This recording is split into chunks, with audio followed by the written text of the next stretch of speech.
যুক্তরাষ্ট্রে অবশেষে মাঠের অনুশীলন শুরু করেছে বাংলাদেশ দল। হিউস্টনের প্রেরি ভিউ ক্রিকেট কমপ্লেক্সে গতকাল গা গরম করেন ক্রিকেটাররা।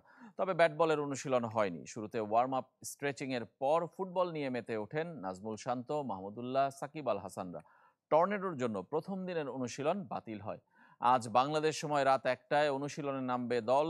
ব্যাটিং বোলিং সহ পূর্ণাঙ্গ প্রস্তুতির কথা রয়েছে। এই ভেন্যুতেই স্বাগতিকদের সাথে 3 ম্যাচের টি-20 সিরিজ খেলবে টাইগাররা। কাল প্রথম ম্যাচে রাত 9টায় মুখোমুখি হবে দুই দল।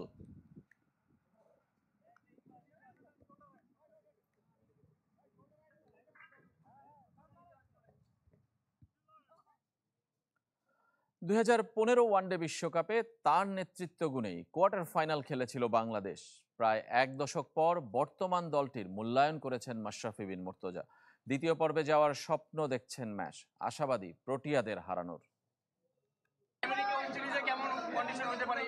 কোনো আইডিয়া নাই। অলরাউন্ডার কি কম হয়ে গেল আমাদের? টিম দেখিনি, একদমই দেখেননি? না জানি না কারা আছে, তাও জানি না কারা আছে গ্রুপে। বিশ্বকাপ মিশনে টিম বাংলাদেশ, যুক্তরাষ্ট্রে দল, অথচ অনেক কিছুরই খোঁজ রাখেন না মাশরাফি বিন মুর্তজা। দলে কে আছেন কে নেই, গ্রুপ পর্বেই বা প্রতিপক্ষকে ধারণা নেই নড়াইল এক্সপ্রেসের। তবে কি বিসিবি কিংবা জাতীয় দল নিয়ে আক্ষেপ জমেছে সাবেক অধিনায়কের মনে? কোনো প্রশ্নেরই যে উত্তর নেই। নিজেই খেলতেছি এখনো, মন খারাপ হবে কেন? বর্তমান দলের ক্রিকেটারদের সম্পর্কে ধারণা প্রখর মাশরাফির। টি-20 বিশ্বকাপের গ্রুপে দক্ষিণ আফ্রিকা ও শ্রীলঙ্কার মতো প্রতিপক্ষকে পাচ্ছে নাজমুল শান্তর দল। প্রোটিয়াদের হারানোর স্বপ্ন দেখছেন ম্যাচ। নেদারল্যান্ডস, নেপালের মতো খর্বশক্তির প্রতিপক্ষের বিপরীতে সিরিয়াস থাকার আহ্বান।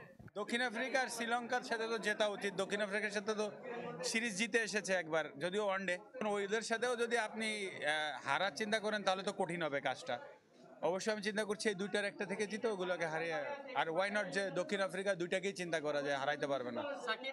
শিরোপা জয়ের আশা থাকলেও বাস্তবতা মনে করিয়ে দিয়েছেন মাশরাফি। তার মতে গ্রুপ পর্বের পারফরমেন্সই বলে দেবে টাইগারদের বিশ্বকাপ দৌড় কত দূর। আমি অবশ্যই চাইবো বাংলাদেশ চ্যাম্পিয়ন হয়ে আসুক, বাট রিয়েলিস্টিকলি ভাবতে হবে কেমন খেলছে ওখানে, উইকেট কেমন, কন্ডিশন কেমন। প্রথম রাউন্ড পার করতে পারলে তখন একটা আইডিয়া হবে। তো আগাম তো কিছু বলা যাচ্ছে না, আগাম কিছু বলা যায়ও না। সাকিব আল হাসানকে দলের সেরা পারফর্মার মানছেন সাবেক অধিনায়ক। সিনিয়র মাহমুদুল্লাহর কাছেও প্রত্যাশা রেখেছেন। আরিফুল ইসলাম, চ্যানেল 24, ঢাকা। নতুন স্কোয়াড নিয়ে শুরু হচ্ছে বিসিবির এইচপি ইউনিটের 2024-25 মৌসুমের কার্যক্রম। 25 সদস্যের স্কোয়াডে সবশেষ অনূর্ধ্ব 19 দলের ক্রিকেটারদের প্রাধান্য।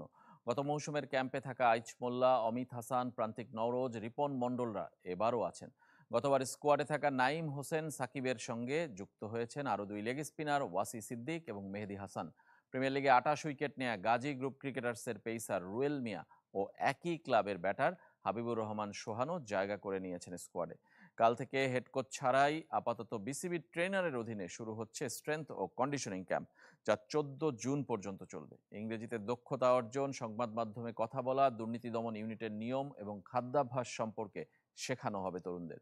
নতুন হেড কোচের অধীনে 21 জুন রাজশাহী ও বগুড়াতে স্কিল ট্রেনিং শুরু হবে। শেষে এ দল এবং টাইগার্সের সাথে ম্যাচ খেলবে এইচপি। কুল স্পোর্টস 24 একটা বিরতির সময় হলো, আমাদের সঙ্গেই থাকবেন। এফএ কাপের জন্যই পিছিয়ে গেল ম্যান সিটির প্রিমিয়ার লিগ চ্যাম্পিয়ন প্যারেড। শনিবার নগর প্রতিদ্বন্দ্বী ম্যানইউকে হারিয়ে 4 ট্রফি নিয়ে ম্যানচেস্টারের রাস্তায় উৎসব করতে চায় সিটিজেনরা। তবে দুশ্চিন্তা সমর্থকদের কপালে। আগামী মৌসুম শেষে ক্লাব ছাড়ার ইঙ্গিত দিয়েছেন সাফল্যের নেপথ্য নায়ক পেপ গার্দিওলা। শেষ দিনে শিরোপা নিষ্পত্তির সমীকরণ দারুণ এক সমস্যায় ফেলেছিল প্রিমিয়ার লিগ কর্তৃপক্ষকে। ম্যানচেস্টার সিটির পাশাপাশি চ্যাম্পিয়ন রেসে আর্সেনাল থাকায় 2 ট্রফি তৈরি করতে হয়েছিল। তবে শেষ পর্যন্ত রূপালী শিরোপা নিয়ে উল্লাসে মাতে সিটিজেন্স। প্রিমিয়ার লিগ আয়োজকদের বাড়তি খরচ হয়েছে চ্যাম্পিয়ন মেডেল তৈরিতেও। সম্ভাব্য চ্যাম্পিয়ন স্কোয়াডের জন্য ইতিহাদের পাশাপাশি এমিরেটসেও প্রস্তুত রাখা হয়েছিল 40টি পদক, কিন্তু শেষ পর্যন্ত তা আর গলায় ঝোলানো হয়নি আর্সেনাল ফুটবলারদের। এত কিছুর পরও বিতর্ক এড়াতে পারেনি প্রিমিয়ার লিগ। শিরোপার দৌড়ে ম্যান সিটি এগিয়ে থাকলেও তাদের ম্যাচ বাদ দিয়ে এমিরেটসে উপস্থিত থাকায় সমালোচনার মুখে পড়েছেন সংস্থাটির সিইও রিচার্ড মাস্টার। তবে নিজের অবস্থান ব্যাখ্যা করেছেন তিনি, জানিয়েছেন 2 জায়গার যে কোনো একটিকেই বেছে নিতে হতো তাকে। এদিকে রেকর্ড চতুর্থ লিগ শিরোপা ঘরে তুললেও চ্যাম্পিয়ন প্যারেডের জন্য আরও কয়েকদিন অপেক্ষা করতে হবে সিটি সমর্থকদের। কোচ গার্দিওলা সোমবার চাইলেও এফএ কাপের ফাইনালের পর বিজয় র্যালি করতে চায় ক্লাব কর্তৃপক্ষ। শনিবার ম্যান ইউকে হারিয়েই 4 ট্রফি নিয়ে ম্যানচেস্টারের রাস্তায় উৎসব করতে চায় সিটিজেন্স। লিগ ছাড়া উয়েফা সুপার কাপ, ক্লাব বিশ্বকাপ ট্রফিও এই মৌসুমে ঘরে তুলেছে সিটি। তবে আনন্দের মাঝে বিষাদের গল্প শুনিয়েছেন পেপ গার্দিওলা। ইতিহাস গড়ার পর ইঙ্গিত দিয়েছেন আসছে মৌসুমই হতে পারে ম্যান সিটিতে তার সাফল্যে মোড়ানো অধ্যায়ের শেষ। জেড সাগর, চ্যানেল 24। নারী প্রিমিয়ার লিগের খবর। শিরোপার আরও কাছে তারকাবহুল নাসরিন একাডেমি 3-1 গোলে হারিয়েছে সেনাবাহিনীকে। কমলাপুর স্টেডিয়ামে নিজের পূর্ণ শিষ্যদের মুখোমুখি হয়েছিলেন গোলাম রব্বানী ছোটন। শুরুতে এগিয়েও গিয়েছিল তার দল সেনাবাহিনী, কিন্তু জয় নিয়ে মাঠ ছাড়তে পারেনি সার্ভিসেস দলটি। নাসরিন একাডেমির কাছে হেরেছে 3-1 গোলে।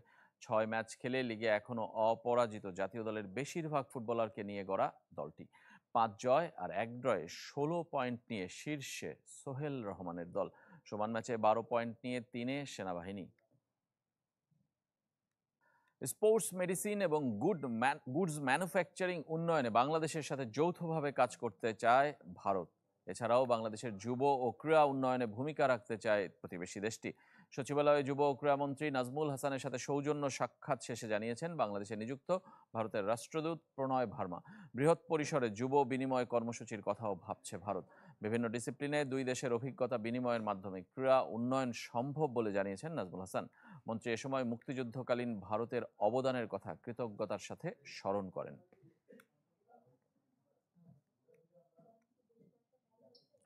26 মে শুরু হচ্ছে বঙ্গবন্ধু কাপ কাবাডির চতুর্থ আসর। মিরপুরের শহীদ সোহরাওয়ার্দী ইনডোর স্টেডিয়ামে হবে 12 দলের 9 দিনের টুর্নামেন্ট। সোমবার সংবাদ সম্মেলনে আসরের বিস্তারিত জানিয়েছে ফেডারেশন। গত বছরের মতো এবারও 12 দল নিয়েই হবে এই টুর্নামেন্ট। তবে 3 দলে পরিবর্তন এসেছে।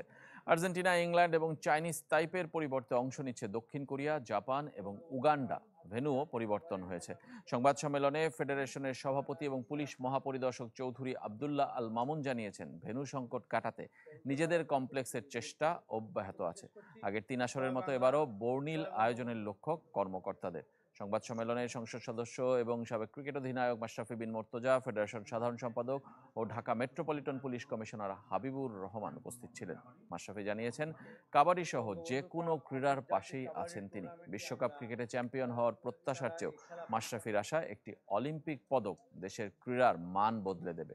এবার আমরা করছি মিরপুরে, বক্তব্য শেষ করছি। জয় বাংলা, জয় বঙ্গবন্ধু। এইখানে যদি এই পদকগুলো পাওয়ার অবস্থায় যেতে পারি, তো এইটা আমার মনে হয় অল ওভার দ্য ওয়ার্ল্ড একটা বিগেস্ট নিউজ হবে এটা, যদি অলিম্পিকে আমরা কিছু করতে পারি। ক্রিকেট ওয়ার্ল্ড কাপ অস্ট্রেলিয়া জিতেছে, খুব সারা পৃথিবীতে নাম হয় না। সো ক্রিকেট ওয়ার্ল্ড কাপ এত বড় কিছু না, অথবা বাংলাদেশের জন্য এটা বিরাট কিছু হবে, কিন্তু অলিম্পিক যদি হয় সেটা বাংলাদেশের নাম সারা বিশ্বে ছড়াবে। এরই সঙ্গে শেষ করব কুল স্পোর্টস 24-এর এখনকার আয়োজন। খেলা সব আপডেট আর রিপোর্টগুলো দেখতে ভিজিট করুন আমাদের ফেসবুক পেজ facebook.com/sports24team। ধন্যবাদ সবাইকে সঙ্গে থাকার জন্য।